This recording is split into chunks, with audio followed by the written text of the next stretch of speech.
আবার আজকাল তুই মাল বেশি খাইছিস রে, আমি বুঝতে আমি বেশি খাইনি রে, তুই বেশি খেয়েছিস মাল কর।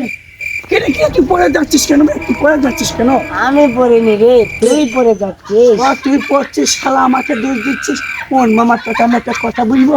এই রে এখন তো আমি পড়ছিলাম রে, তোকে আমি বারে বারে যদি তুই পড়িস আমি খবর দেবো তোকে। আমি তোকে একটা কথা বলবো।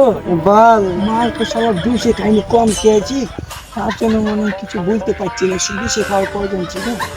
আর একটু বেশি হইলে ভালোই তো। তোকে আমি এই যে তোকে আমি একটা কথা বলবো, জলদি করে বল। এত মনে হইতো আসলে দেখতো।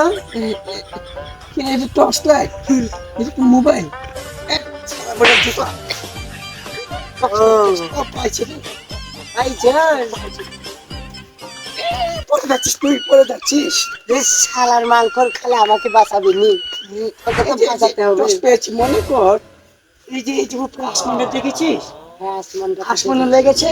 হ্যাঁ লেগেছে। মনে কর তুই কি এই আলো দেখে আসমানে উঠতে পারবি? আমি আমি তো পারবো না, তুই উঠতে পারবি। আর উনি মানে অবশ্যই পারবি। তুই উঠতে পারলে তোকে বিদেশি খাওয়াবো রে। বিদেশি খাওয়াবি মানে বিদেশি মদ খাওয়াবি? হ্যাঁ। সব বাংলা মাল খেতে খেতে আমি কত কিছু হয়ে যাচ্ছে, একটু বিদেশি মাল খাবো। জীবনে একটা হয়। আমি তো উঠতে পারবো রে, নে ওর।